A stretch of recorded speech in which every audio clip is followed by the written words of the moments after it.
Hola, ¿qué tal? ¿Cómo están? Muy buenos días. Buen día. Bienvenidas. Buen Buenos día. días, maestra Tello. Hola, Luis Fernando, ¿qué tal? Qué gusto volverte a ver ahora en este lado. Ahora virtualmente. Así es. Qué gusto volver a vernos. Vamos a continuar hoy. Bueno, hoy vamos a empezar un nuevo módulo.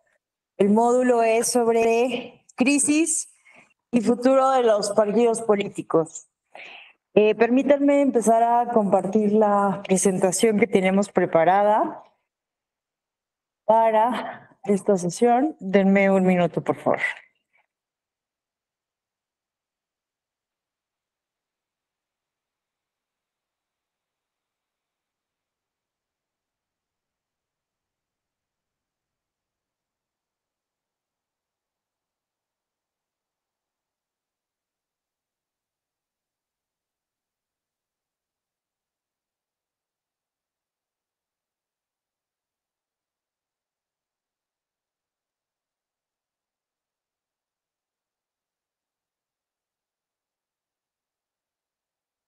Un momentito.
Bueno, listo.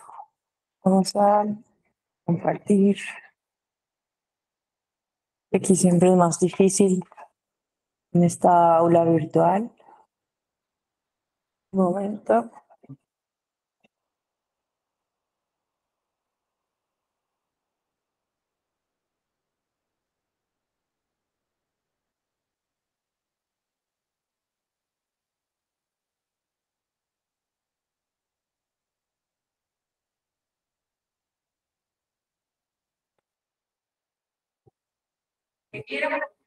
Listo.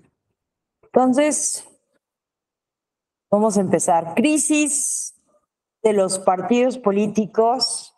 Bueno, nosotros estuvimos juntas, en el primer módulo de este diplomado. Déjenme cerrar la puerta de acá.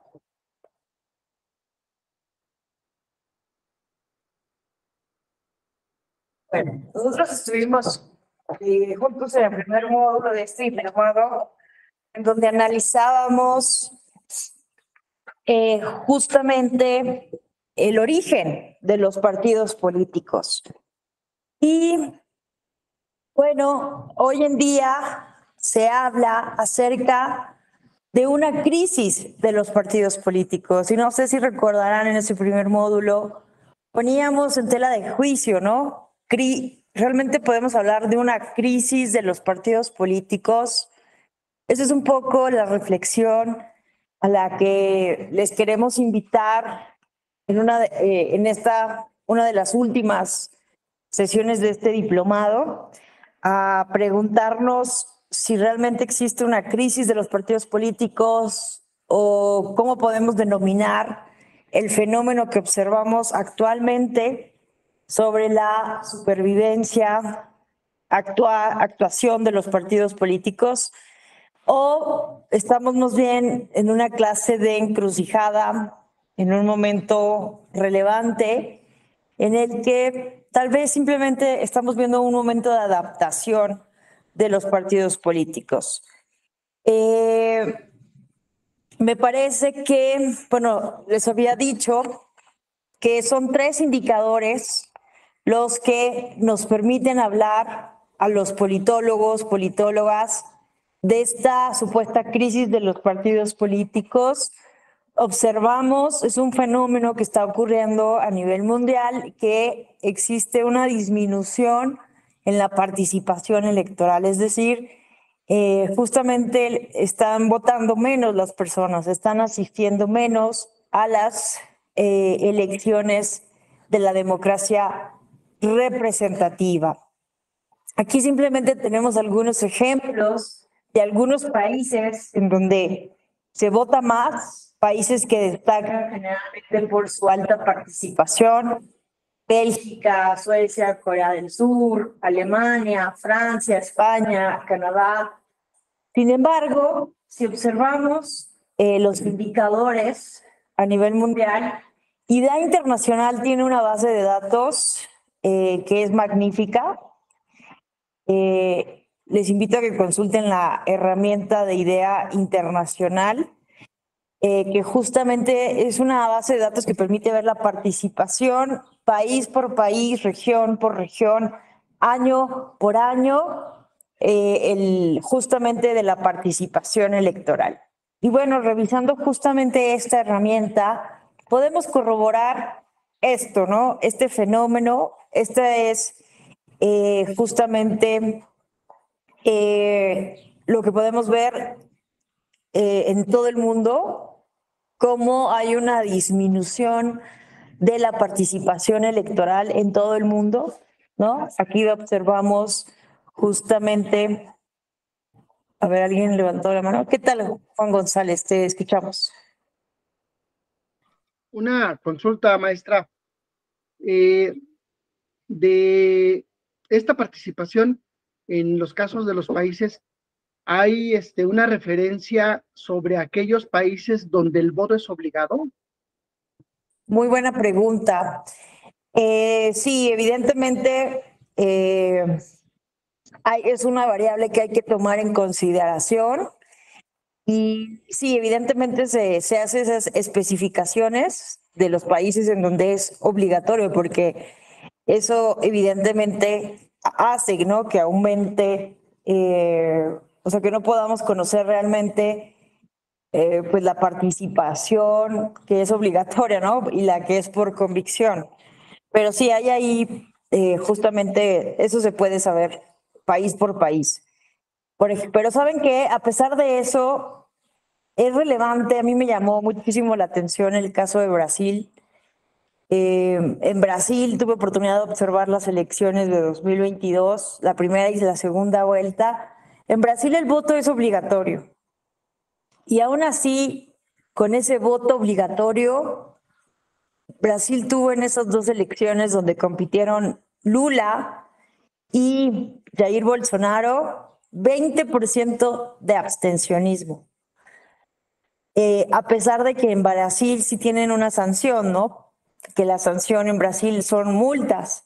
¿Y qué estaba ocurriendo? Uno de los fenómenos que observamos justamente en Brasil es que las personas prefieren muchas veces pagar la multa por no ir a votar que gastar en el transporte público. Resulta que es más costoso el transporte público que pagar la multa. Entonces, bueno, creo que a pesar de que en muchos países el voto es obligatorio, también estamos observando este fenómeno. Pero sí me parece una cuestión relevante, Juan González, que tendríamos, ¿no?, que analizar, que evidentemente hay países que esto puede generar como una diferencia sustantiva región por región, pero bueno, me parece que es relevante tenerlo en cuenta. Luis Fernando, te escuchamos.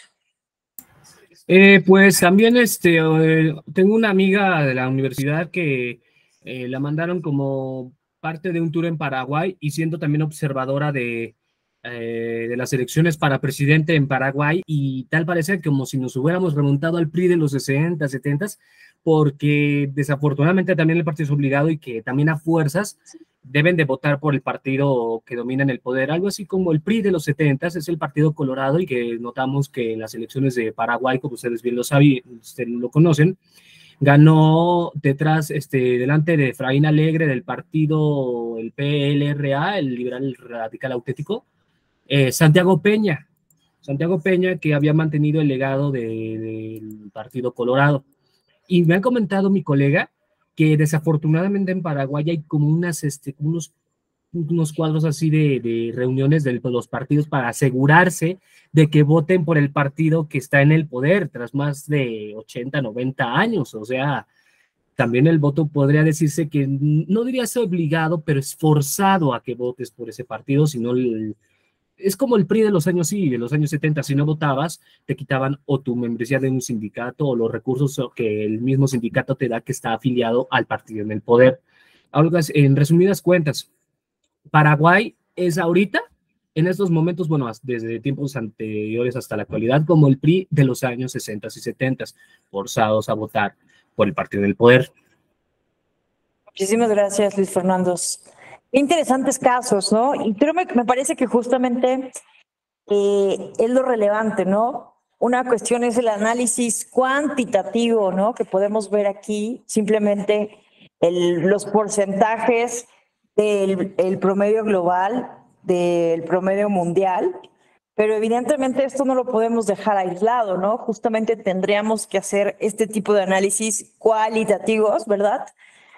Para poder identificar justamente los aspectos que bien nos señala tanto Juan como Luis Fernando, para pues sí, identificar que no en todas las regiones, incluso donde se participa más, se hace por plena convicción, ¿no? Vemos todavía fenómenos de coacción del voto, ¿no? Como el caso de Paraguay, que resulta sumamente interesante con este Partido Colorado, o el caso, ¿no? que les mencionaba de Brasil, que pues a veces la desigualdad económica es un factor, ¿no? Que justamente siempre golpea a las personas de escasos recursos que valoran ir a votar, desgastarse, prefieren pagar la multa, ¿no? Que el transporte público. Aunque hay una política justamente en Brasil en donde el transporte el día de las elecciones debe ser gratuito justamente, ¿no? Y se intentó este proceso electoral también que el transporte privado fuera gratuito, pero hubo varias complicaciones al respecto. Entonces sí, definitivamente es relevante, ¿no? Que justamente hagamos ese análisis no solamente cuantitativo, sino también cualitativo, país por país, para identificar justamente las particularidades de cada uno de los países, ¿no? Pero en términos globales, esto es lo que preocupa a la academia, la disminución de la participación, ¿no? Que vemos aquí en la línea azul, ¿no? Entre la década al inicio de los 70s, estaba superior al 70% del promedio mundial y pues bueno, vemos que está alrededor, ¿no? De los 65% entre 2014 y 2018. Pero también es relevante hacer el análisis región por región. Miren ustedes, aquí tenemos el caso de Latinoamérica, que también tiene movimientos bastante singulares, ¿no? Vemos una disminución del voto muy acelerado en la década de los 70s, que me parecería, ¿no? Que pudiera ser que en muchos países se enfrentó, ¿no? Procesos de dictaduras militares y que el aumento de la participación seguramente se explica, ¿no? Por la transición democrática justamente en muchos países latinoamericanos.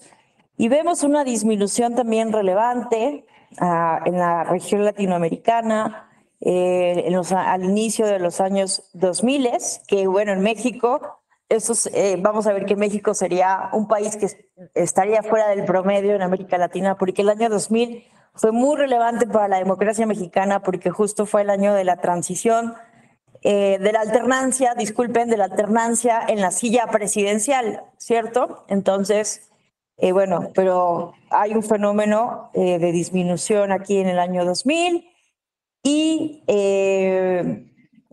justamente, ¿no? Lo que se compara muchas veces es cómo iniciamos al inicio de la década de los 70 y cómo pues la participación supera muy por encima del 60%, y eso que muchos países latinoamericanos, Brasil, Ecuador,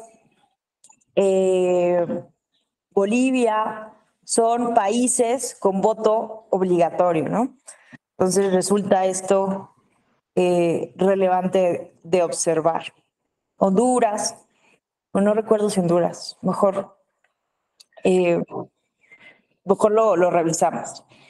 Y bueno, aquí tenemos en el centro y en el sureste de Asia, que aquí vemos el fenómeno opuesto, ¿no? Que los países asiáticos todavía son de los países con menos movimientos, con menos reformas hacia la transición democrática. Hay muchas dictaduras todavía, muchos regímenes autoritarios en esta zona del mundo, lo cual pudiera también explicar esta estabilidad. Esto, miren, es sumamente también relevante en el medio oeste y norte de África. Observamos este fenómeno, ¿no? Vean cómo se ven aquí los movimientos. Y bueno, también estamos hablando aquí, ¿no? De fenómenos como la primavera árabe. Tendríamos, ¿no?, que justamente analizar. Si ustedes revisan, por ejemplo, texto de Dieter Nolle, ¿no?, sobre los sistemas electorales, cómo se han ido desarrollando las transiciones a la democracia, las reformas electorales en los países del medio oeste y norte de África, los países de la primavera árabe, observamos que es una de las regiones más heterogéneas, ¿no?, donde no se puede hacer como un análisis generalizado, porque justamente cada país tiene sus particularidades. Y bueno, esto lo observamos en el este de Asia y el Pacífico. Aquí sí se observa una disminución. Y finalmente este es el caso, ¿no? Sobre todo es América y Europa, ¿no?, que son, digamos, los países que históricamente han tenido el mayor número de países con transiciones a la democracia, que han formado parte de esto que Samuel Huntington ha llamado las olas democráticas. Son sobre todo los datos de Europa y de América los que preocupan a los especialistas, ¿cierto? Porque en el continente asiático y en África pues vemos menos grupo de países con democracias estables. Y es por eso, ¿no?, que se habla de esta crisis de la democracia representativa, porque los países con tradiciones más antiguas de democracia, como los países de la Europa occidental, incluso, ¿no?, los países escandinavos y América Latina, presentan esta disminución. Entonces yo les invito a que googleen, ¿no?, aquí idea internacional, para analizar la participación, y justamente van a poder identificar esta herramienta donde pueden ver región por región.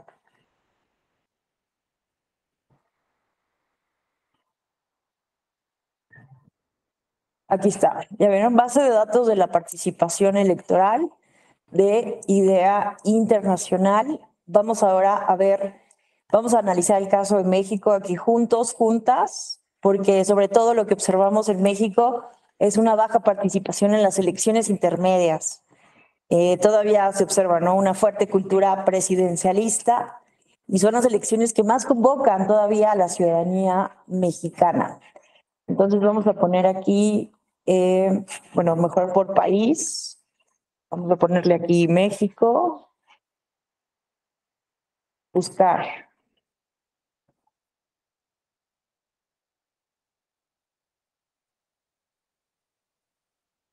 Miren, estos son los datos de la participación electoral por México, de la participación electoral en México. Vean ustedes que la línea azul clara refleja la participación en las elecciones legislativas, en las elecciones intermedias.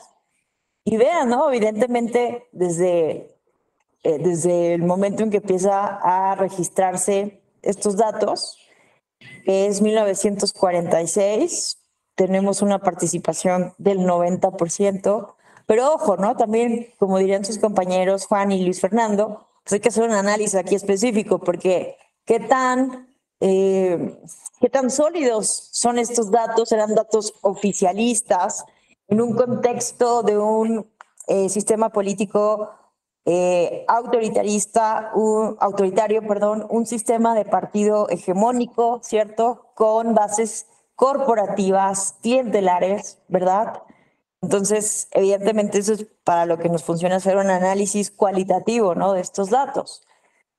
Evidentemente, los datos de la participación, la depuración del padrón electoral, porque en todos estos años, pues votaban hasta los muertos, ¿cierto? Entonces, hay que tener muchísima reserva, evidentemente, con estos datos tan altos sobre elecciones parlamentarias y que, bueno, evidentemente podemos tener mayor confianza en la certeza de los datos, en la confiabilidad de los datos, pues a partir de la década de los 90, ¿cierto? Con la creación del Instituto Federal Electoral y toda la serie de reformas que empiezan a partir de ahí. Entonces, bueno, pero miren que justamente, ¿no? Vemos este fenómeno a partir de la década de los 90, en donde las elecciones intermedias tienen muy baja participación. Lo cierto es que en 2021 fue exitoso en términos de estas últimas 3 elecciones legislativas intermedias, porque, bueno, en 2003 tuvimos 41.7, en 2009 44.6, en 2015 47.7, y entonces fue exitoso, ¿no? Fue exitosa la convocatoria del Instituto Nacional Electoral en 2021 para estas elecciones intermedias, porque sí vemos un aumento de la participación, ¿no? Entonces, bueno, yo también por eso, ¿no? Me quería invitarles a esta reflexión. Realmente estamos hablando de una crisis. Hay autores latinoamericanos, ¿no? Que justamente cuestionan esta preocupación muy eurocentrista, porque no es lo mismo, ¿no? El fenómeno que se observa en Europa, que además ahorita lo vamos a analizar, pero en Europa se habla de la crisis del partido político pensando en el partido político de masas, que el partido político de masas jugó un papel crucial en la Europa, ¿verdad? Y que se crean estos partidos políticos de masas en el contexto de la revolución industrial, en el contexto de ya una clase proletaria consolidada, ¿no? En términos de un análisis marxista. En cambio, los partidos políticos latinoamericanos no surgen en el contexto de la revolución industrial. Teníamos todavía un desarrollo industrial bastante incipiente. En la época, por ejemplo, en México de la Revolución Mexicana, que es cuando surgen los partidos políticos en México, no existe como tal una clase proletaria, ¿no? Como justamente existe en Europa. Y como se dan, por ejemplo, la formación de los primeros partidos comunistas con una base obrera muy fuerte.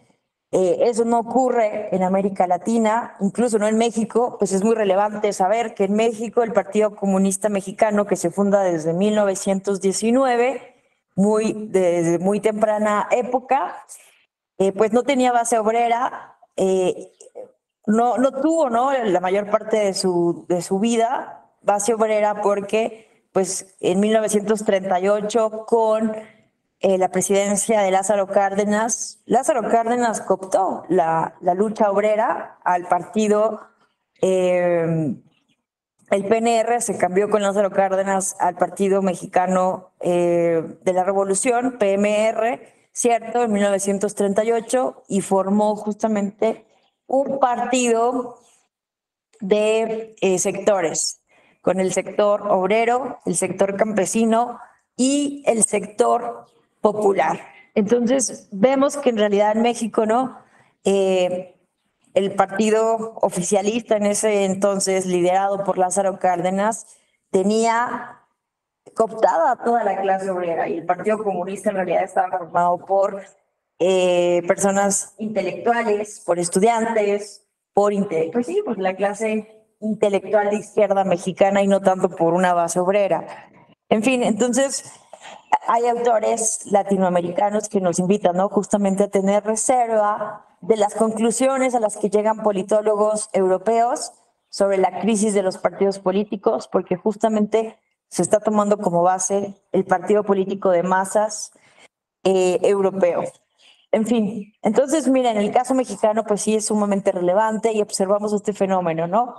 Que en las elecciones intermedias disminuye muchísimo la participación ciudadana y aumenta evidentemente con las elecciones presidenciales, ¿no? Cuando son elecciones presidenciales, aumenta en automático también la participación de las elecciones legislativas. Y bueno, vemos que en los últimos años, ¿no? Justamente tenemos la elección del año 2000, que tuvo una participación del 64%. Vemos una disminución de la elección presidencial, 58%, y también ha aumentado, muy poquito, pero ha aumentado a 63.1% y 63.4% la participación en la elección presidencial. Pero pues definitivamente, ¿no? Vemos que 52.7% pues realmente es muy baja, ¿no? En términos de pues lo que cuesta realmente hacer una elección. El otro día estaba en una reunión en el Congreso Nacional de Educación Cívica, organizado por la Red Cívica, integrada por consejeras, consejeros de los diferentes OPLES, y comentábamos cómo fomentar desde la educación cívica mayor participación electoral, y una de las personas con las que estaba comentando algunos datos refería, ¿no? Que es como si fuéramos a organizáramos una fiesta, ¿no? Contratamos meseros, meseras, contratamos servicio, ¿no? De platos, mesas, un banquete, y solo llega a la mitad de nuestros invitados, ¿no? Entonces, justamente te quedas, ¿no? Con un salón medio vacío, ¿no? Pero bueno, también, como dice el dicho popular, depende cómo lo veas, ¿no? Si ves el vaso medio lleno o medio vacío, pensando que pues sí se ha ido aumentando paulatinamente la participación. Este fenómeno también lo observamos, por ejemplo, en torno a ejercicios de mecanismos de democracia participativa, que generalmente, en términos globales, en promedio, también tienen muy baja participación. Tal es el caso del ejercicio del presupuesto participativo en la Ciudad de México, que tiene muy baja participación, pero también observamos que año tras año, porque se hace cada año el presupuesto participativo, presenta también un incremento en la participación. Entonces, bueno, aquí se puede ver, ¿no? Justamente, pues los datos específicos de la elección por elección. Bueno, entonces, básicamente, bueno, esto ya lo vimos en la base de datos.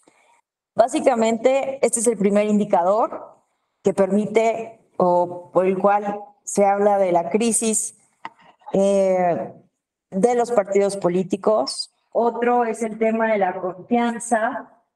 Ya lo hemos dicho en reiteradas ocasiones, pero justamente observamos que los partidos políticos son las instituciones de la democracia con el menor grado de confianza, ¿no?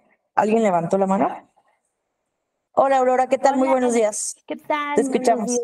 Sí, mire, bueno, ayer precisamente retomando el tema de estos factores, cómo influyen en la crisis de los partidos democráticos, pues bueno, también en algún momento comentamos sobre esta falta de conexión que hay con la sociedad. Y bueno, yo creo que sí también se debe a que precisamente los partidos políticos pues no atienden o no toman en consideración las demandas y necesidades de la ciudadanía. O sea, todo esto influye también de manera importante porque, bueno, hay un alejamiento, hay una frustración, ¿no? Por parte de la sociedad que no se siente representada propiamente por algún partido o por los partidos o determinadas ideologías. Entonces, ahorita que comentas toda esta situación de la baja participación de la ciudadanía, pues sí, yo creo que también de todo eso, pues es lo que influye, ¿no? De manera importante. Bueno, pues Sí, totalmente de acuerdo. Y eso también lo dice, ¿no? Justamente este análisis que haces forma parte, ¿no? De las principales observaciones de analistas internacionales, de que parte de esta crisis tiene que ver con eso, con cómo históricamente los partidos políticos se han ido volviendo élites cerradas, endógenas, y no escuchan realmente, no tienen una retroalimentación con la ciudadanía.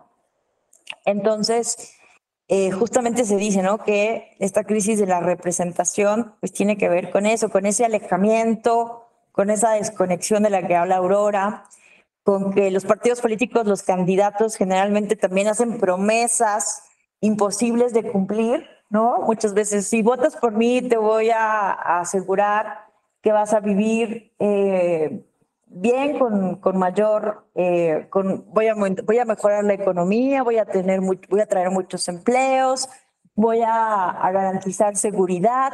Generalmente observamos este tipo de promesas. Y que de esto lo explica muy bien, por ejemplo, Adam Przeworski en su libro ¿Qué esperar de la democracia?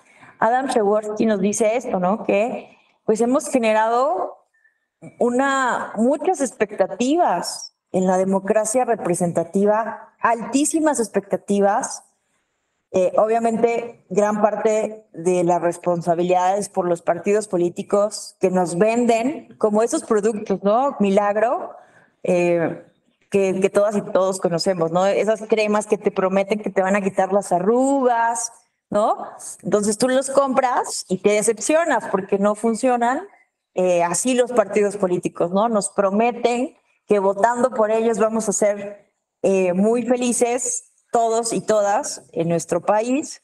Y pues lo cierto es que pues, la realidad política, económica, social es mucho más compleja y que se necesitan muchísimos años y muchas generaciones y políticas públicas sólidas con alcances más limitados para realmente generar cambios, ¿no? Entonces, pues eso es parte, ¿no? de lo que observamos hoy en día. Luis Fernando nos dice que los partidos políticos están cerrados a la ciudadanía en cuanto a la participación o la opinión pública, de ahí la desconfianza a los propios partidos, totalmente.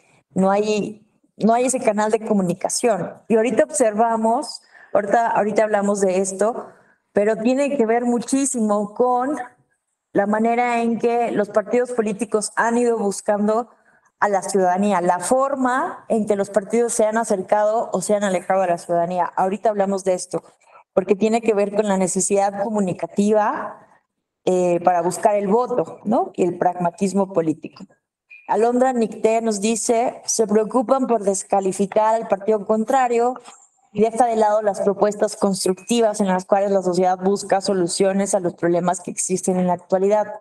Esa es otra cosa, ¿no? Totalmente de acuerdo con Alondra. También te queda un mal sabor de boca como ciudadana estar escuchando puras campañas negativas, ¿no? De un partido al otro que se van sacando sus trapitos, se van haciendo acusaciones Entonces no te quedan ganas realmente de confiar en nadie porque no observas a alguien que pueda ser realmente íntegro, ¿no? Luis Fernando nos dice, tal parece que desde mi punto de vista los partidos en lugar de preocuparse por la integridad de la ciudadanía se enfocan en desprestigiar al adversario y desprestigiar su reputación hacia los propios partidos políticos. Entonces sí, ¿no? No hay quien hable bien de todos los partidos, todos hablan mal de todos y al final, evidentemente, nos queda a todas y todos una desconfianza terrible hacia los propios partidos. Entonces, efectivamente, ¿no? El fenómeno de la confianza es algo también sumamente paradójico. Lo he estado, en lo personal, tengo un interés muy fuerte en el tema de la confianza política. Fue una de mis investigaciones que realicé en la licenciatura y justamente desde abordarlo desde la filosofía política me llevó a pensar que es una cuestión sumamente paradójica. Bueno, me llevó a observar, a darme cuenta de que es muy paradójico. De entrada, porque hay dos opiniones sobre la confianza. Fíjense ustedes que hay un grupo de académicos, académicas, que consideran que la desconfianza no es en realidad tan negativa. Consideran que desconfiar forma parte de la democracia, porque si tú desconfías, vas a tener ciudadanos vigilantes que exijan rendición de cuentas. Entonces, no ven realmente negativa la desconfianza. Incluso consideran que para que exista confianza, pues necesitamos primero desconfiar para que las personas que están en los cargos de elección popular justamente se pongan las pilas y así se vaya generando una relación de confianza. Sin embargo, desde otro punto de vista, desde un plano culturalista, ¿no? Si lo analizamos desde la teoría de la cultura política, lo que nos han dicho, por ejemplo, Almont y Verba, desde la década de los 60 y la publicación de esta obra magnífica, ¿no? Que justamente abrió otro panorama y nos hizo ver que no basta solamente hacer reformas, crear instituciones, crear leyes para tener democracias estables. Se necesita también una cultura política cívica, democrática.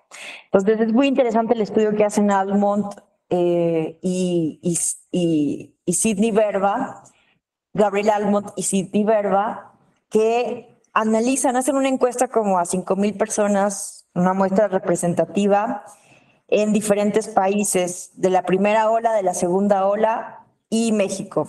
Estamos hablando de Estados Unidos e Inglaterra, que son países, ¿no?, con más de 200 años de tradición democrática, Alemania e Italia, que eran países que apenas estaban regresando a la democracia después de sus regímenes fascistas, nazistas. Entonces, imagínense la cultura política en esos países muy peculiares. Y el caso de México, ¿no? El caso de México, que en ese momento todavía no empezábamos, esto fue en la década de los 60, entonces México todavía no entraba en la transición a partir de este conjunto de reformas estructurales que empiezan en el año de 1977. ¿Y qué observan estos autores? Empiezan a preguntar a las personas cuáles son sus percepciones, cuál es el conocimiento que tiene la ciudadanía acerca de sus instituciones. Empiezan a preguntar qué sentimientos, emociones les genera el sistema político y a partir de ahí encuentran cuestiones bien diferentes en Estados Unidos, en Inglaterra, en Italia, en Alemania y en México. Y hacen esta clasificación de cultura política parroquial, cultura política súbdita y cultura política participativa. Identificaron que en México, ¿no?, que teníamos una cultura política parroquial porque teníamos muy bajo conocimiento las mexicanas y los mexicanos del funcionamiento de nuestro sistema electoral. Además de que justamente no teníamos, no considerábamos que pudiéramos influir en modificar la forma de los procesos de nuestro sistema político. Los países Alemania e Italia tenían un poco más de conocimiento, no era tan parroquial, ¿no? La visión de la política como en México de los 60s era mucho más informada, cómo estaba estructurado el sistema político en Italia y en Alemania, pero tampoco no participaban, consideraban que no servía de nada participar. En cambio, lo que se observó en Inglaterra y en Estados Unidos es que así había mayor conocimiento, tampoco es que fueran eruditos, ¿no? En el conocimiento, pero algo fundamental en estos países es que las personas sí consideran que si actúan, que si se organizan, que si participan, que si votan, pueden influir de alguna manera en el sistema político. Es decir, la participación es fundamental. ¿Y qué nos han dicho? A partir de ahí han salido muchísimos autores, tanto para cuestionar, poner en tela de duda, en tela de juicio, la teoría de la cultura cívica porque la consideran conservadora, porque además se hace en un contexto, ¿no?, en donde Estados Unidos quería demostrarle al mundo que la democracia era el mejor régimen político. Entonces invirtió muchísimo justamente en las ciencias sociales, en sus universidades, para que los investigadores hicieran este tipo de estudios, ¿no? Entonces desde ahí se critica mucho este tipo de estudios, pero evidentemente nos dieron a conocer que la cultura, lo que Marx diría, ¿no?, la superestructura. Recordemos que los marxistas, cuando hacen esta división entre estructura y superestructura, ¿qué es la estructura? Las leyes, las instituciones, ¿no?, la economía. Y la superestructura, pues, es la religión, las creencias, la cultura. Pues los marxistas ortodoxos consideran que la estructura determina a la superestructura. Es un debate histórico, ¿no?, en las ciencias sociales. Y bueno, hay culturalistas que piensan lo contrario, que la cultura, la forma de pensar, las ideas, determina la economía. Pero evidentemente hoy se ha dicho, ¿no? Hoy como que hay una idea de que se autodeterminan mutuamente, ¿no? Tanto la estructura como la superestructura. Pero lo que nos hicieron ver justamente Almond y Verba, pues es justamente que la cultura sí es importante, la cultura cívica, la participación es fundamental para tener democracias estables. Entonces, bueno, el punto que quiero aquí enfatizar es que hay, ¿no?, insisto, quienes consideran que la desconfianza es buena porque genera ciudadanía vigilante, pero hay quienes pensamos, incluida su servidora, que no es tan positiva la desconfianza porque si no hay un nivel mínimo de confianza, no puede existir cooperación, no puede existir lazos ciudadanos, no hay como incentivos para justamente la participación. Y bueno, entonces es como una cuestión paradójica, ¿no? Como encontrar el punto de equilibrio, porque evidentemente, justamente analizando a George Simmel, que es un sociólogo muy relevante, él decía, ¿no? Bueno, es que no confundamos la confianza con la certeza y la creencia. Imagínense que es una línea, un quantum. La certeza es el conocimiento, pues básicamente completo de las cosas con comprobación, ¿no? Desde el punto de vista positivista. La creencia es apostarle a una idea sin ninguna prueba, es como una cuestión completamente de fe, ¿no? Creer es como, pues sí, sin ningún tipo de conocimiento. Y la confianza justamente es un punto medio. La confianza es un punto medio entre conocer completamente algo de manera certera y desconocerlo completamente, ¿no? Entonces, la confianza política no implica creer ciegamente en los políticos, en las instituciones. La confianza política implica, ¿no?, justamente cierto conocimiento que nos permita de manera razonable confiar en nuestros conciudadanos. Entonces, históricamente se ha identificado que México es un país bastante desconfiado. No creemos ni en nuestros vecinos, no confiamos en las personas. Somos un país altamente desconfiado. Esto lo pueden observar en varios estudios, la encuesta País, el Latinobarómetro, la ENCUB, la Encuesta Nacional de Cultura Cívica, que realmente nos cuesta mucho trabajo confiar a las mexicanas y los mexicanos. Y hay estudios que nos indican que justamente donde no hay confianza, no hay cooperación, donde no hay cooperación, no hay capital social, no hay crecimiento, no hay justamente fortaleza social. Entonces, por eso, ¿no? Por eso es tan difícil el tema de la confianza, porque además, ¿cómo generas confianza en una narrativa tan fuerte de desconfianza? Además, en un contexto de posverdad y desinformación, donde las personas apelamos más, en este contexto, a nuestras emociones, más que a el conocimiento empírico o al conocimiento técnico. Entonces, estamos en un momento sumamente complejo. Pero bueno, ¿qué datos observamos? Que justamente, vean, esta línea cafecita refleja la nula confianza de la ciudadanía en los partidos políticos. Y si vemos, ¿no? Aquí en 1995, pues no era tan grande esta nula confianza y hoy en día está en los niveles más altos, ¿no? Arriba del 57% para 2018. Y la mucha confianza en los partidos empezó muy alta en 1995 y observamos cómo disminuye dramáticamente. Entonces, bueno, ¿qué ha pasado en todos estos años? Aquí recomiendo mucho leer a François Proudhon, que es un sociólogo político, me parece, del Colmex, y que tiene análisis, bueno, muchas personas, ¿no? También está Francisco Reveles de la UNAM, está también Joy Langston, que hacen estudios, ¿no? Justamente del sistema de partidos mexicano. También recomiendo mucho, bueno, para ver años previos, a Pablo González Casanova, que nos permite justamente dimensionar, ¿no? ¿Qué ha pasado en todos estos años y por qué el descontento y el malestar con los partidos políticos? Ahorita ahondamos en eso. Y no solamente es un fenómeno en México, también, ¿no? En la región, en todo el mundo.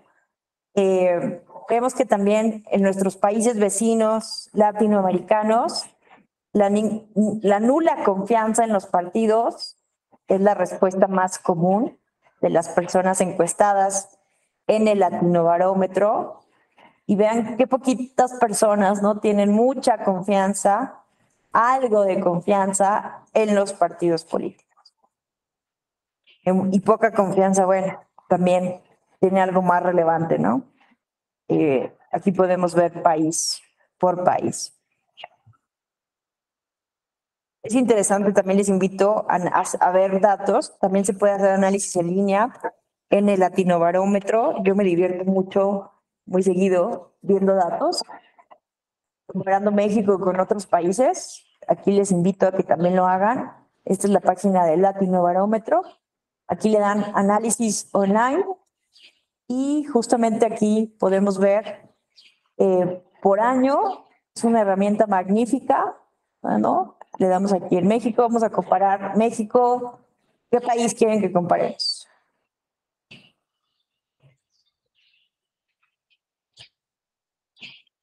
Vamos a compararlo con Argentina, con Brasil. En 2020.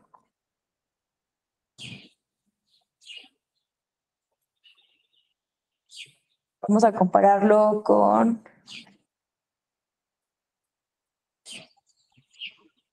confianza. Entonces, miren, vamos a ver la confianza interpersonal entre México, Brasil y Argentina. Se puede confiar en la mayoría de las personas. Bueno, miren que no estamos se confía más en México que en Brasil o en Argentina.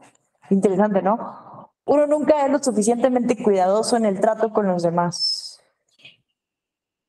No entiendo realmente esta pregunta. Pero bueno, vamos a ver otro. Ay, no me salí de este análisis.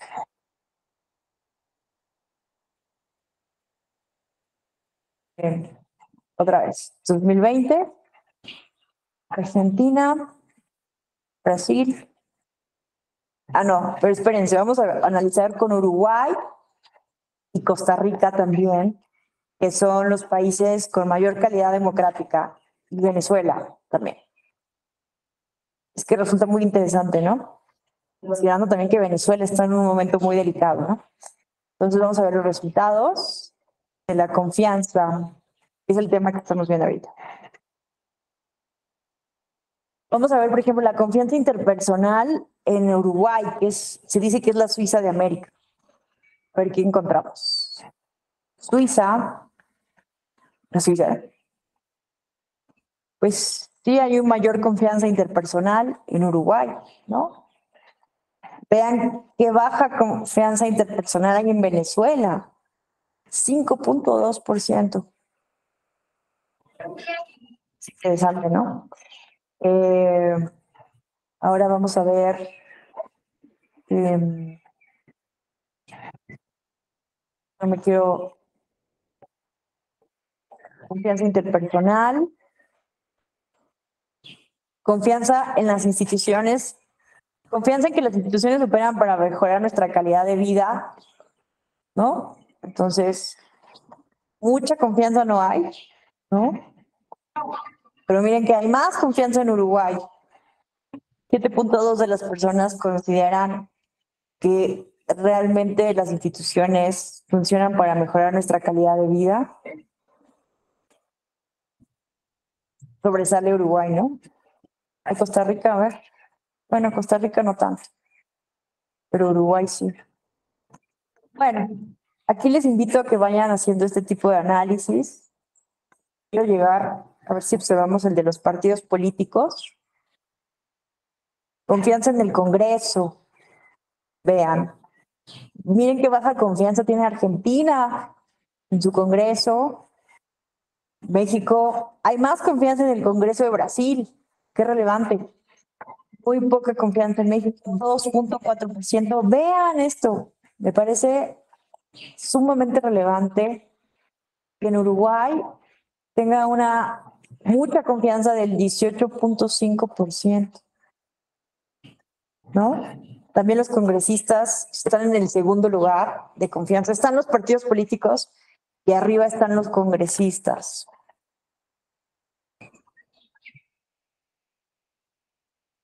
Confianza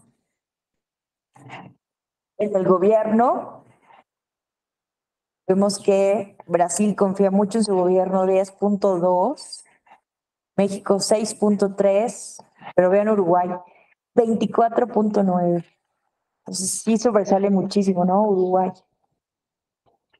Es relevante porque Uruguay no tiene un sistema electoral, una sobreregulación electoral, no tiene un INE, un tribunal, una FEPADE, o sea, eso hay que dimensionarlo también, ¿no? Venezuela, 8.4%. Lo relevante es que en Venezuela confían más en su gobierno que en México, que en Costa Rica y que la misma Argentina. Bueno, confianza en el Poder Judicial. Ahorita que vemos ataques al Poder Judicial, es relevante, ¿no? Argentina confía muy poco en el Poder Judicial. Miren, Brasil 10%, Costa Rica 9%, México poquito también, 3.1%. Interesante que en Costa Rica confíen mucho, ¿no? En el Poder Judicial. Y bueno, y que es sede de la Corte Interamericana de los Derechos Humanos, Uruguay, 21.2%. Relevante.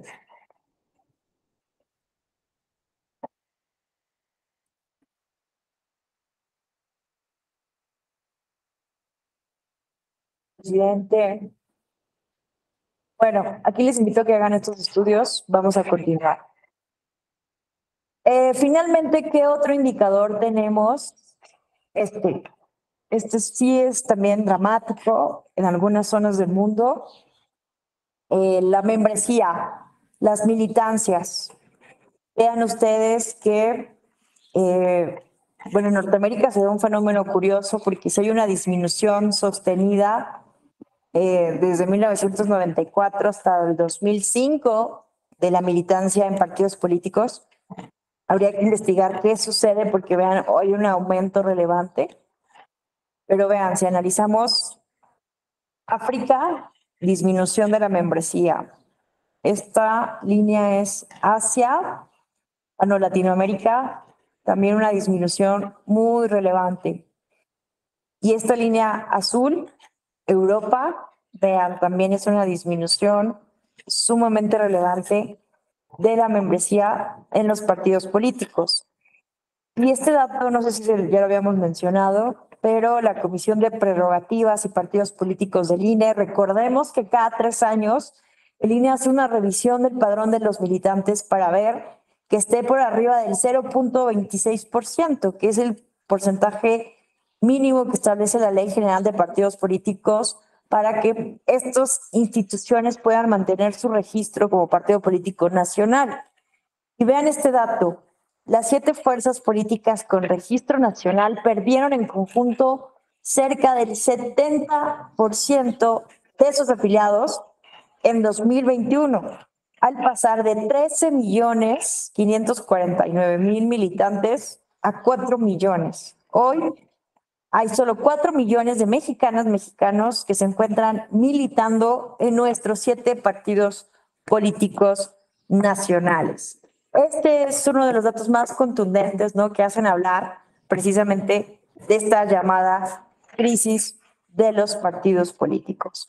Y vean, si nosotros analizamos los datos, ustedes pueden consultar el padrón de militantes de partidos políticos, también para ver que no estén inscritos sin su autorización a un partido político, porque este es un fenómeno que hemos observado mucho y ante el cual, cuando se llega a identificar esto por parte del INE, se sanciona al partido político y se quita el registro al ciudadano o la ciudadana.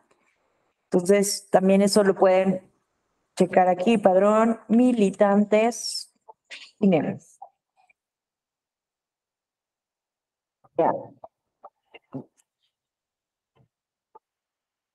Vean esto, a mí me sorprende esto. ¿Cuánto es el 0.26%?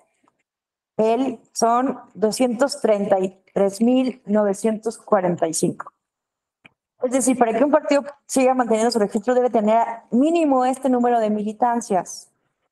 Miren cuánto tiene el PAN. Miren, a mí me preocupa. 252.140. Aquí ustedes pueden descargar el archivo y vean qué interesante, ¿no? Que hay más mujeres en la mayoría de los partidos políticos siendo militantes. El otro día estaba en un curso sobre violencia de género y me decían, bueno, es que las mujeres no han participado tanto, no han ocupado tantos cargos porque no se inscriben a los partidos políticos, pero aquí podemos ver que aquí se desmiente eso, que incluso hay más mujeres militando en todos los partidos políticos nacionales sin excepción. Vean, eso es muy interesante. ¿Y qué nos dice Idea Internacional y el Banco de Desarrollo? Que la mayoría de esas mujeres que militan en los partidos políticos en México se encuentran en las bases y que las cúpulas partidistas siguen siendo integradas en su mayoría por hombres. Entonces, también ese es un estudio que les invito a que consulten, porque justamente esa es la tendencia que necesitamos modificar, que poco a poco existan más mujeres en los cargos directivos. Evidentemente ha sido en gran parte por litigios estratégicos que han logrado sentencias en donde justamente se ha logrado mayor paridad en las últimas elecciones, por ejemplo, de Morena, de algunos de sus cargos y de todos los partidos políticos nacionales, recuerdo el caso muy claro del PRD, del PT, justamente se ha impugnado, ¿no?, el tema de la paridad en la presidencia nacional y en la secretaría general, porque se decía que no había paridad. Recuerdo el caso del PRD y decía el PRD que no cabía aquí el concepto de paridad porque son cargos unipersonales. No es como en el Congreso que dividimos mitad mujeres, mitad hombres. No se puede dividir, ¿no?, al presidente nacional de un partido. Y entonces lo que dijo Sala Superior es que se necesita también incluir el principio de paridad, porque es lo que mandata la Constitución. Con la reforma de 2019 se hizo esta reforma de paridad total. Entonces se necesita, dijo Sala Superior, en las elecciones de estos dos cargos tan importantes de un partido político nacional, poner ya sea a la mujer en la presidencia y a un hombre en la Secretaría General del partido, o viceversa, ¿no? Un hombre presidente y una mujer en la Secretaría General. Y es por eso que hoy observamos que hay básicamente en todos los partidos políticos una mujer en la Secretaría General del partido político, de los partidos políticos. Pero bueno, seguimos viendo que los presidentes, en su mayoría, son hombres, ¿no? Las presidencias de todos estos partidos políticos son hombres. Entonces, este mismo fenómeno lo observamos en los órganos de gobierno de la Cámara de Diputaciones, del Senado de la República, quienes integran, por ejemplo, la Junta de Coordinación Política, la Comisión Permanente, ¿cierto? Al final, los coordinadores parlamentarios son en su mayoría hombres. No se está siguiendo el principio de paridad. Entonces, por eso vemos, ¿no?, que sigue siendo un reto garantizar. Pero bueno, lo relevante que quería que viéramos aquí es que vemos esa disminución. Es muy relevante que el PRD, que es un partido político que le costó mucho trabajo lograr su registro en el derivado de la elección de 2021, porque apenas alcanzó un porcentaje superior al 3% de la votación válida emitida, pues tiene una cantidad relevante de militantes, ¿no? Más de 1 millón de personas siguen militando en el PRD, a pesar de que no logra tantos votos en los procesos electorales. Y bueno, el PT, que también por una sentencia pudo mantener su registro como partido político después de que había perdido ya su registro porque no había alcanzado el 3% del voto, pues bueno, vemos que tiene el doble básicamente de militantes del Partido Acción Nacional. El Partido Acción Nacional logra altos índices de votos, ¿no?, en las elecciones. Y bueno, pues bueno, aquí pueden ver la situación de los diferentes partidos.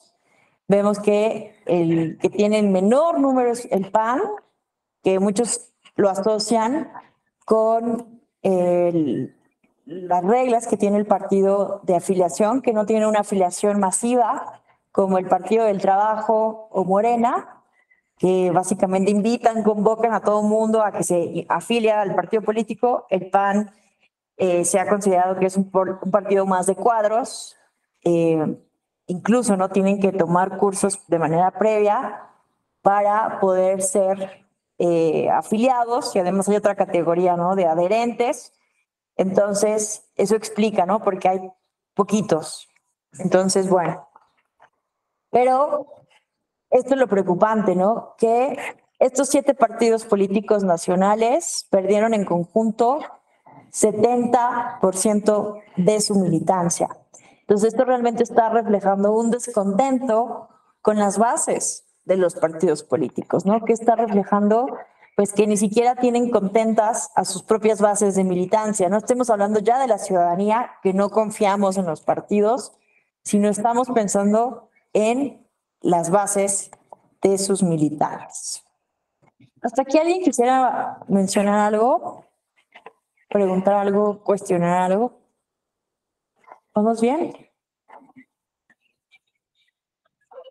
Bueno. Entonces, estos son los 3 datos básicamente cuantitativos, ¿no?, que hacen pensar a politólogas, politólogos, sociólogos políticos que estamos observando un fenómeno de crisis de los partidos políticos. Y bueno, hay que entender, ¿no?, que no es una crisis aislada.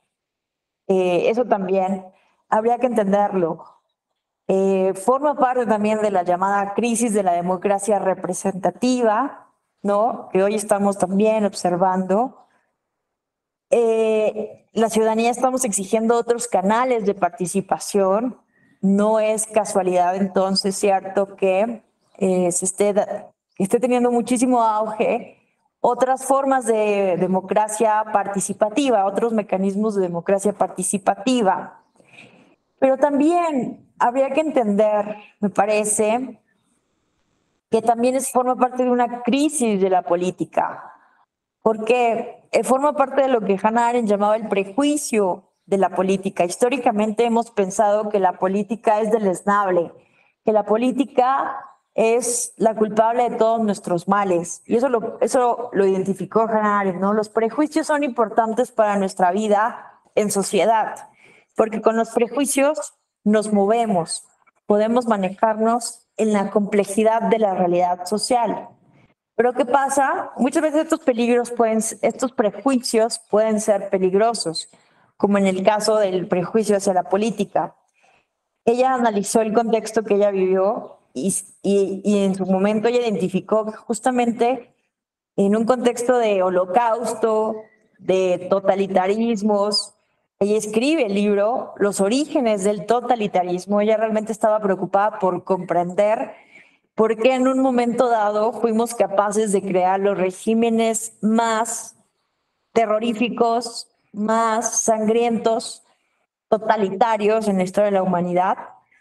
Y bueno, se dio cuenta de que, contrario a la idea de que es culpa de la política que haya ocurrido eso, de hecho, la forma en cómo operan y cómo articulan los regímenes totalitarios es despolitizando. ¿Qué significa esto? Una de las estrategias de los regímenes totalitarios para tener el control total de la vida de los individuos es no generando politización en ellos. Hoy en día decimos, no politices, ¿no? Cuando vemos un accidente, una crisis, decimos, no politices, pero a mí me parece que es erróneo o no es lo mejor usar esa palabra, porque justamente politizar es lo que necesitamos. ¿Qué es la política? Hay 2 concepciones históricas de política. Esto nos dice Maurice Duverger en su obra Introducción a la política. Históricamente han convivido 2 concepciones de política. Una que ve a la política como una lucha, como una pugna, como una imposición de un grupo sobre otro para imponer intereses. Pero también hay otra concepción de política como esa actividad humana que hemos desarrollado para buscar la armonía, la justicia y la paz social en nuestras comunidades políticas. Para seguir lo que decía Aristóteles, ¿no? Buscar la paz social. Esto es una cita, ¿no? Bueno, no lo dije textualmente, pero esto nos lo refiere Maurice Duverger en Introducción a la ciencia política. Y entonces, lo que nos dice Hannah Arendt es que tenemos este prejuicio de que la política es lo peor, que si nos liberáramos de la política seríamos súper felices porque los políticos son terribles, pero en realidad la política es lo único que nos puede salvar de la violencia, de la imposición, porque la política implica justamente poder dialogar, negociar con mis iguales, cómo vamos a resolver los problemas que nos conciernen, que nos involucran, que nos afectan a todas y a todos, a partir de la palabra, a partir de la persuasión, a partir de la argumentación. La política en ese sentido, bien entendida, no tiene que ver con violencia, no tiene que ver con imposición. Pero históricamente la política tiene esta mala fama. Entonces, obviamente, ¿cómo pretendemos que los partidos políticos tengan buena fama si de por sí, ¿no? La política en general, desde prácticamente la modernidad, tiene una mala concepción. Entonces, bueno, también estamos hablando de una crisis de la democracia. Vean los datos de Freedom House, que es una organización que se dedica a promover la libertad en el mundo y la democracia. Lleva muchísimos años estudiando las libertades políticas, civiles de diferentes países y refleja que el declive de la democracia empieza a partir del año 2006. Un total de 116 países han experimentado un descenso neto en su calidad democrática y solo 63 han experimentado una mejora neta en su calificación de países libres, ¿no? Y también observamos que el Latinoamericano nos dice, ¿no?, que el apoyo a la democracia también ha ido disminuyendo a partir de los años. Entonces, bueno, me parece que no podemos justamente hacer un análisis aislado de la supuesta crisis de los partidos políticos si no pensamos en esta crisis que también observamos a nivel global de la calidad democrática de las democracias. Estamos en un momento complicado para las democracias del mundo también. Que bueno, también se pueden hacer varios análisis, ¿no? Hay varios críticos a quienes tienen esta visión tan pesimista. Pero bueno, lo que se dice, ¿no?, en el discurso hegemónico es que sí es preocupante, ¿no? Y bueno, México tenemos un apoyo a la democracia del 38%. Y vean qué curioso, ¿no?, que Venezuela, que hoy tiene una dictadura, pues básicamente ya están valorando más, ¿no?, a la democracia, 76% de apoyo a la democracia. Y bueno, los países más democráticos de la región, Costa Rica y Uruguay, también tienen un fuerte apoyo a la democracia. Bueno, entonces es una primera cuestión. No es una crisis aislada. Ahora vamos a ver en unos breves minutos algunas interpretaciones académicas de esta llamada crisis de los partidos políticos. Robert Lechner tiene un análisis muy relevante. Más que hablar de crisis, él habla como de una nueva realidad de los partidos políticos. Robert Lechner nos dice, ¿no?, que vimos, que estamos observando una erosión de los mapas a partir de los cuales navegábamos la ciudadanía y también los partidos políticos. Los partidos políticos llegaron a ser quienes eran los traductores principales de la realidad política. Eran los que justamente dibujaban los mapas del quehacer político.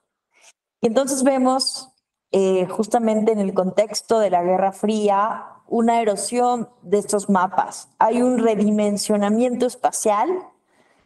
Está el fenómeno de la globalización, la descentralización. Todo esto nos va a mover los mapas en el mundo. Entonces también hay un fenómeno bien curioso del que habla Robert Lechner. Estamos observando un redimensionamiento del tiempo. ¿Qué significa esto? Se está acelerando el tiempo. No sé si ustedes, o sea, es una percepción, obviamente, ¿no? No es una cuestión real.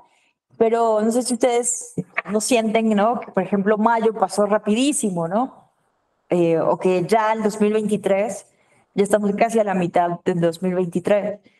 Entonces, hay por un lado una aceleración del tiempo en o sea, como que se modifica la percepción con fenómenos como la globalización, la descentralización, el aumento de las tecnologías y la comunicación que aceleran todo. La comunicación, hoy podemos tener en cuestión de horas, en cuestión de minutos, varias cosas. Podemos hacer pedidos en línea y puedo pedir ahorita una pizza y me la traen aquí al salón de clases. Puedo hablar con alguien en vivo que se encuentra en el otro lado del mundo ¿no?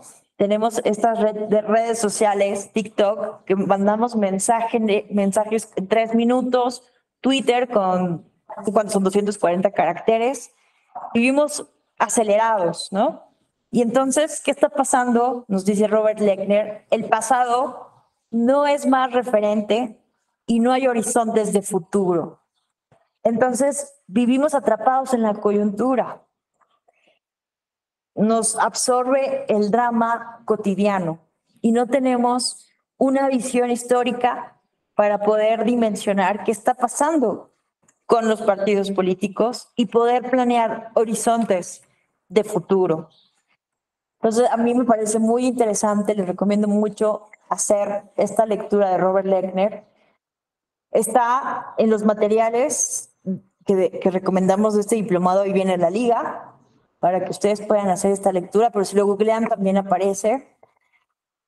Entonces, ¿qué nos dice Robert Lechner? Que la única manera en que esto se puede superar, esta erosión de los mapas, esta pérdida de los partidos políticos como traductores de la realidad política, ya no recurrimos a los partidos para interpretar la realidad política. Necesitan los partidos proponer soluciones reales a los problemas, que ya no están funcionando para eso los partidos.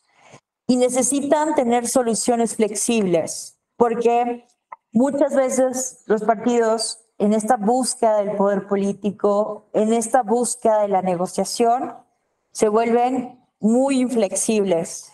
Entonces, Robert Lechner habla de flexibilidad, que dejen fuera sus no negociables, porque lo que importa es solucionar los problemas más apremiantes de las sociedades. Y bueno, también hay un dilema entre lo que implica para un partido político gobernar o ser oposición. Vemos, ¿no? Lo que hablábamos hace un momento, ¿no? Que vemos por ejemplo, en México, vemos una oposición sumamente, no sé cómo llamarla, pero vemos una oposición que no logra articular alguna contrapropuesta, ¿no? Sí, sirve mucho la oposición para cuestionar al gobierno en turno, para deslegitimarlo, para criticarlo. La narrativa en contra del gobierno federal es muy buena, pero no hay una clase de contrapropuesta positiva, como lo mencionábamos ya, lo mencionaba su compañera, ¿cierto? Aurora.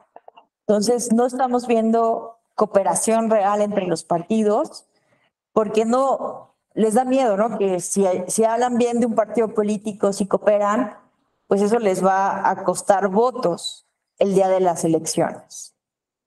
En fin, entonces, bueno, esto es una interpretación que les quería compartir sobre la crisis de los partidos políticos.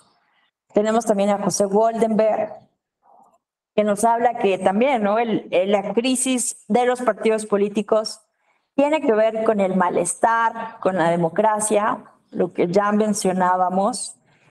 Menciona José Goldenberg que, pues, desafortunadamente vemos este resorte antipluralista del que nos habla Juan Linz, en México también, que de cuando en cuando, ¿no? Siempre hay ahí esas...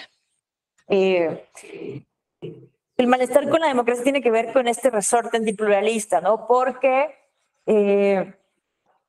y también esto lo decía Camus en La Peste, siempre está por ahí dormido el virus de la peste, más bien siempre anda por ahí, no se puede eliminar. Este resorte antipluralista, estas ansias de traicionar la democracia, la confianza de la ciudadanía, siempre están presentes.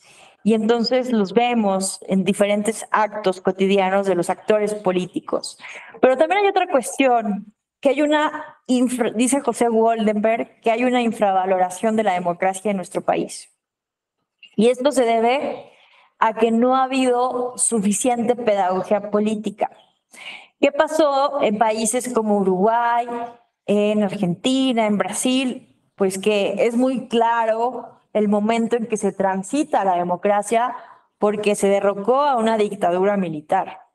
Pero en México no conocemos las mexicanas y los mexicanos en general, ¿no? Yo sé que ustedes lo conocen muy bien porque son especialistas electorales, militan en partidos políticos, son estudiosos del tema, pero en general el promedio de las mexicanas y los mexicanos no conocemos cómo lo que ha costado construir las instituciones democráticas para garantizar elecciones continuas, confiables, ¿no? Y que nos permitan renovar los cargos de elección popular, como decía Norberto Bobbio, sin derramamiento de sangre. Entonces, lo que dice Goldenberg es que no hemos educado, no hemos enseñado a las niñas, a los niños, a los jóvenes, a la ciudadanía en general, el valor de la democracia y cómo ese proceso histórico en México ha costado mucho trabajo. Bueno, también tenemos un código genético a la vigilancia. Tiene que ver mucho con lo que les hablaba de la desconfianza. Sigue operando a nivel cultural la ley del más fuerte, ¿no? Que eso también opera en los partidos políticos. No vamos a hacer acuerdos, cooperación, hacer políticas, sino la ley del más fuerte de la imposición. ¿Quién tiene más fuerza y quién logra imponerse? Y bueno, fenómenos tan difíciles como la crisis económica, la corrupción, la impunidad. Estamos hablando también de países profundamente desiguales que no logran generar cohesión social, ¿no? A las personas ricas que viven en Polanco, pues tú piensas en la Ciudad de México, ¿no? Que viven en Polanco, en el Pedregal, en Las Lomas, en Santa Fe, no les importa, ¿no? En términos generales, lo que viven las personas de las periferias, de demarcaciones más desiguales con mayor complejidad social, como Iztapalapa, Tláhuac, ¿no? Por mencionar algunos casos. Y bueno, estamos hablando de la Ciudad de México, pero ahora pensemos en las comunidades rurales más pobres del país, en el estado de Chiapas, en Oaxaca, en Guerrero, ¿no? Además de situaciones de mucha violencia e inseguridad por diferentes factores, entre otras como el crimen organizado. Entonces, no podemos pretender que simplemente con democracia electoral pues vamos a lograr una confianza en los partidos políticos, ¿no? Porque tenemos un país sumamente complejo y profundamente desigual. Entonces, necesitamos, obviamente, hablar de más temas. Y bueno, esto es lo que les decía, estos autores latinoamericanos, Soraya Marcelino y Adriana Albala, cuestionan, ¿no?, esta visión de crisis de los partidos políticos desde Europa, porque nos dicen, ¿no?, que los partidos de masas, que pasaron a ser partidos de cuadros y partidos atrapatodos, se da de manera diferente en América Latina. En Europa se formó claramente un partido de masas versus partidos de burgueses. Y en América Latina son más bien las tensiones que se dan entre las élites y que después empezaron a funcionar como maquinarias electorales.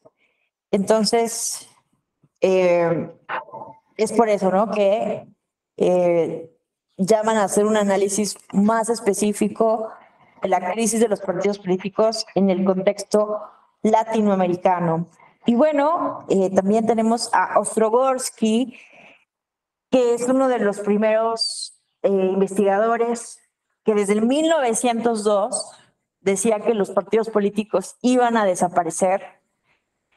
Él decía que en el futuro iban a existir partidos políticos que iban a luchar por banderas específicas, no por ideologías, como lo vimos en el siglo XX, con militancias abiertas y financiamiento proveniente de los propios miembros, con la capacidad de hacer gobierno y de producir leyes, pero que al alcanzar sus objetivos, es decir, banderas específicas, los partidos se disolverían para que los individuos, en caso de desearlo, construyeran una nueva organización para la consecución de otra bandera específica y así sucesivamente.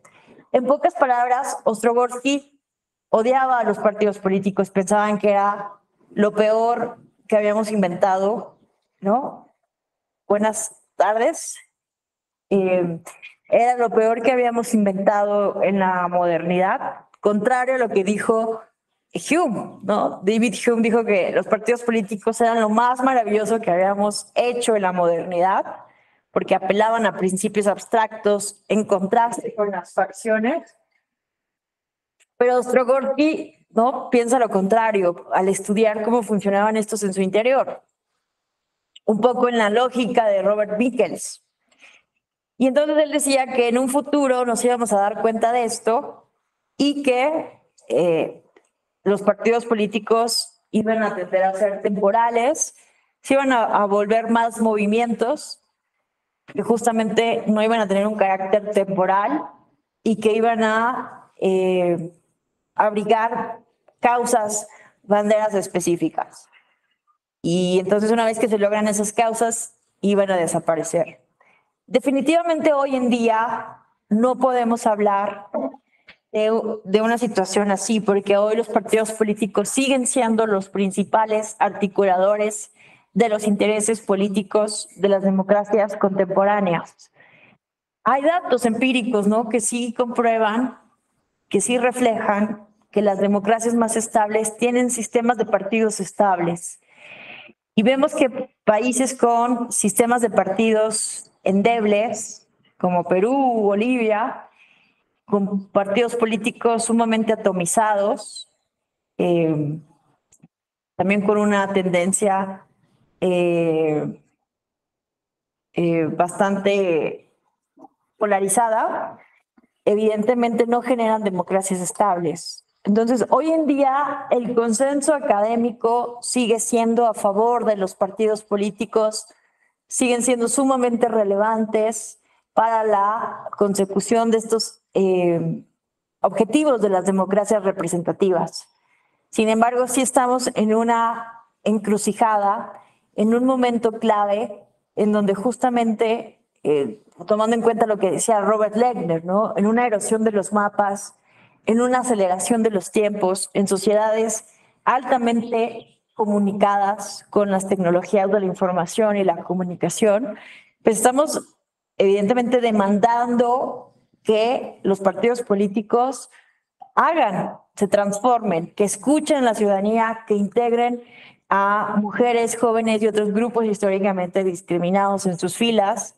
Entonces, justamente estamos en un momento en donde los partidos tendrán que adaptarse a estas nuevas demandas comunicativas o pues seguirán en este proceso de erosión, ¿no? Entonces, bueno, simplemente para cerrar, quería recordar, ¿no?, lo que nos decía justamente,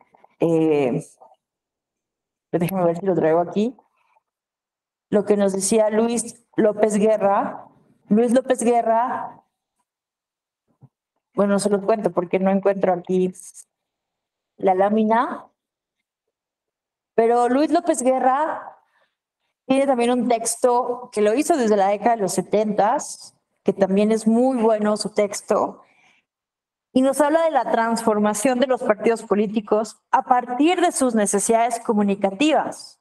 Entonces, vean, esto a mí se me hace sumamente interesante, no sé ustedes qué opinen, pero lo que nos dice Luis López Guerra es que los partidos políticos se han ido modificando, pasaron de ser un partido político de cuadros a un partido político de masas, sobre todo en un contexto en donde se reconoce el sufragio universal.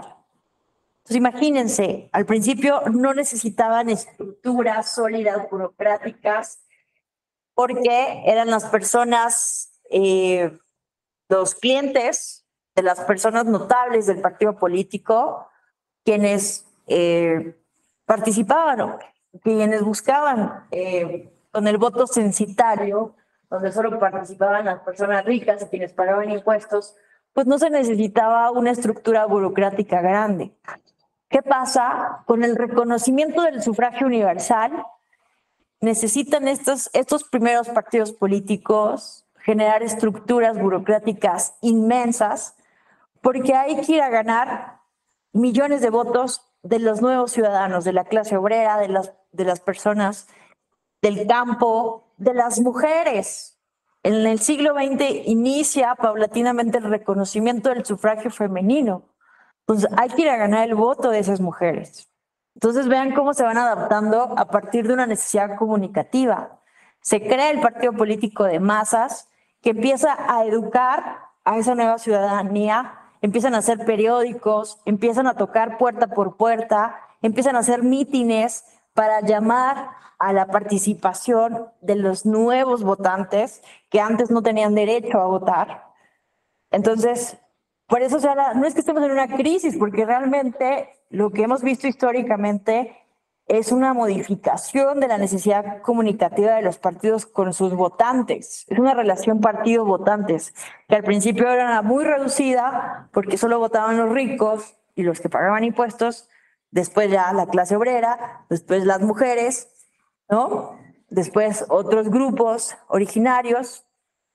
Por ejemplo, en Suiza, las mujeres no votaban hasta 1970, a pesar de que en Suiza, desde el siglo XIII, tienen prácticas de democracia directa. Entonces, hay así varias cuestiones en todo el mundo. Entonces, ¿qué pasa?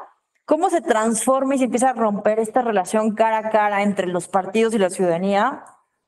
Con el auge de la radio y la televisión. Esto nos dice Luis López Guerra.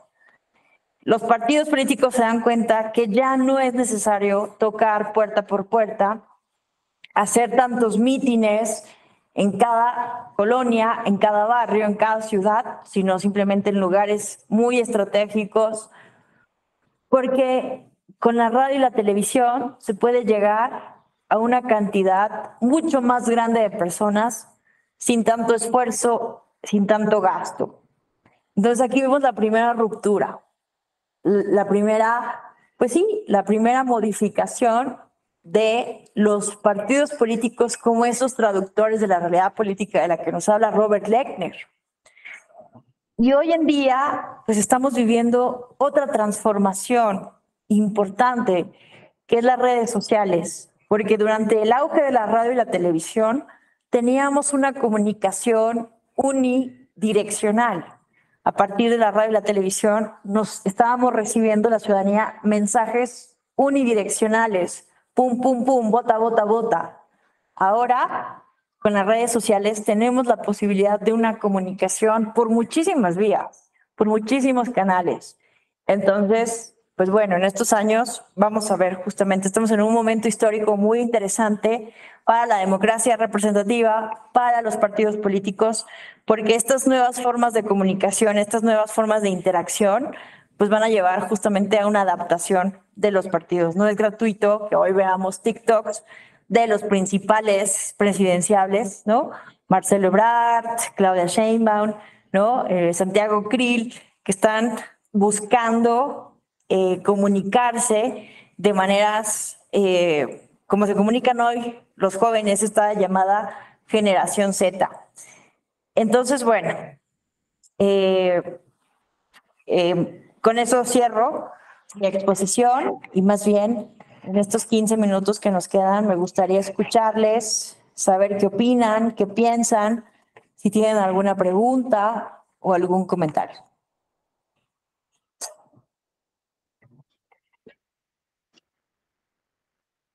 Te escuchamos, Juan. Gracias. Yo creo que en el caso de México, sí tenemos que ir viendo el tema de las reglas del juego, ¿no? Está avisado que tiene que haber una reforma, ¿no? Y en el marco de esa reforma, sí es importante ver hacia dónde va el proyecto, ¿no? En términos de fortalecer el sistema democrático del país, de tal forma que haya esta pluralidad y esta diversidad que de alguna forma actualmente pues tenemos, ¿no? Hay que esperar también el tema de la elección del 2024, a ver qué nivel de participación se obtiene, ya que también tenemos elecciones concurrentes, ¿no? Con varios estados que tienen elección de gobernador, varios estados donde se renueva todo el Congreso local, las elecciones de ayuntamientos, entonces hay que ver qué nivel de porcentaje y cómo queda esta representación de Morena, ¿no? Que es quien ha insistido mucho en el asunto de la reforma. Entonces creo que sí es importante ir pensando en esta parte de la reformulación del sistema democrático del país y volver a insistir en el tema de que tiene que haber un parlamento abierto, es decir, de que todo mundo tiene que ser escuchado, todo mundo tiene que ser valorado en cuanto a sus propuestas, sobre todo líderes de opinión, especialistas, expertos, ¿no? Conocedores de la materia que de alguna forma puedan ayudar a fortalecer, porque no solamente es el tema de hacer menos costosa la democracia, no es solo ese tema, ¿no? O sea, atrás de ello está el asunto del acceso al poder político, ¿no? Entonces, creo que sí es algo que en el caso del Tribunal Electoral, pues está generando este espacio para ir como construyendo los elementos que permiten ir hacia allá, ¿no? Con este diplomado, por ejemplo, ¿no? Entonces, creo que esa sería mi participación. Muchas gracias. No, hombre, gracias a ti, Juan. Coincido completamente. Va a ser muy interesante, ¿no? Ya de por sí estas dos elecciones que tenemos en puerta de Coahuila, el Estado de México, sumamente interesante ver el comportamiento de la ciudadanía, la participación. La elección de 2024 también será sumamente relevante. Entonces, mucho que analizar y mucho por qué seguir trabajando. Coincido contigo. Gracias, Juan. ¿Alguien más quisiera comentar algo? Escuchamos, Luis. Pues sí, efectivamente, como lo comenta Juan, hay que estar preparados para lo que pueda suceder en el 2024, porque ya a lo largo de estos últimos años, tanto la Acción Nacional como el Revolucionario Institucional ya han perdido la confianza completa y absolutamente, pero quien más, ahorita más desconfianza tienen es al PRI por lo sucedido con la estafa maestra. Pues sí, la gota que derramó el vaso, los 43 normalistas de Ayotzinapa, que por cierto le quitaron le revocaron la sentencia por ese tipo de desapariciones. Y también lo de la estafa maestra con Rosario Robles.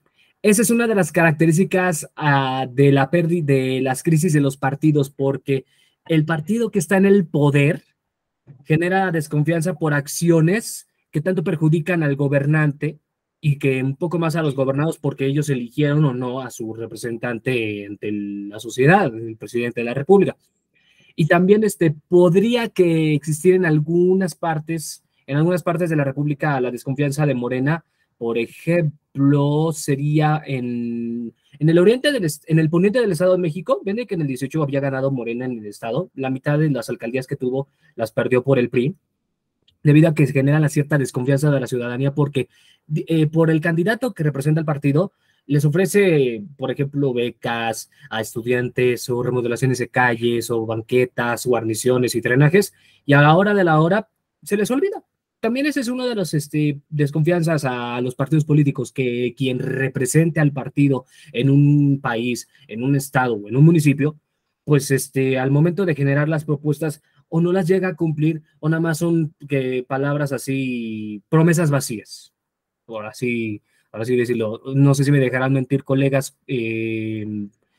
abogados, politólogos, sociólogos, que sí, ojalá concuerden conmigo que con esa parte que hay desconfianza en los partidos porque quienes nos representan o no están cumpliendo su parte o son promesas vacías.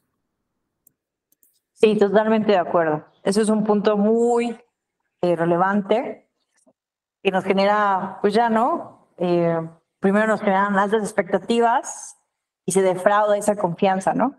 Con estas promesas que no se cumplen. Y por otro lado, pues sí, analizando el caso mexicano, tienes toda la razón. Justo François Proudhon nos dice eso, ¿no? ¿Qué pasó? ¿Por qué cambió el panorama básicamente de 1997 al 2012, PRI, PAN, PRD conjuntaban el 90% de los votos. Teníamos un sólido sistema tripartidista, pluralista competitivo, ¿no? En términos sartorianos. ¿Y qué pasó? Pues sí, básicamente observamos el gran auge de Morena, obviamente por la figura del líder carismático de Andrés Manuel López Obrador en términos de la legitimidad de la que nos habla Max Weber. Es innegable que Andrés Manuel tiene un fuerte carisma en la sociedad mexicana, pero sobre todo fue un voto de castigo. Fue un voto de castigo a estos tres partidos políticos, pero sobre todo al PRI, porque, pues bueno, en el sexenio de Enrique Peña Nieto justamente observamos eso.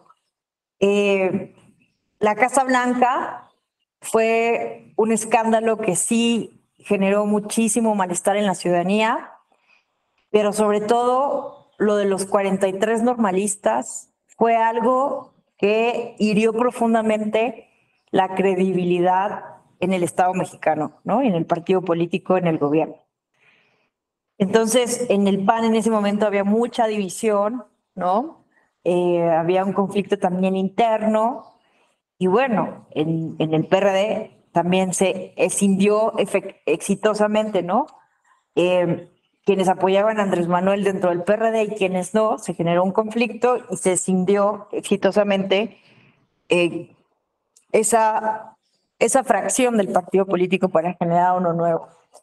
Entonces, pues sí, también el caso mexicano es muy relevante, como de la nada un outsider, bueno, no es un outsider propiamente, pero un partido político nuevo genera tanta popularidad, porque hay esta situación, ¿no?, de castigo, de hartazgo hacia los otros tres partidos políticos que, pues, que defraudaron históricamente la confianza de la ciudadanía, hicieron promesas que no se cumplieron, y estos escándalos que sí minaron fuertemente la susceptibilidad, la confianza de las mexicanas y los mexicanos. Entonces, tiene toda la razón Luis Fernando, ¿no? Es muy interesante estos análisis.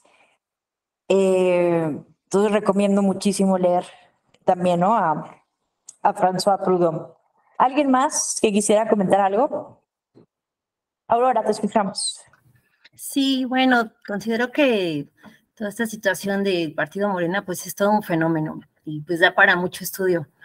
Pero bueno, más allá de centrarse en este tema, considero que esta coyuntura electoral pues es una oportunidad y es un desafío para todos los partidos políticos, pues para que se democraticen al interior y bueno, precisamente para que puedan recuperar esa confianza, ¿no?, en la ciudadanía. Y yo creo que ellos, como bien lo menciona la maestra, pues son parte importante para poder adaptarse a las nuevas realidades y atender, bueno, todas las demandas de la ciudadanía, de los que comparten con ellos ciertos intereses y demás, pero sí es como una parte muy importante para la consolidación de la democracia. Entonces es como muy amplio este tema de crisis, de desafíos, y bueno, yo creo que sí está por hacer, bueno, por proponer muchas otras más situaciones. Muchísimas gracias, Aurora. Coincido completamente contigo. ¿Alguien más? Juan, te escuchamos.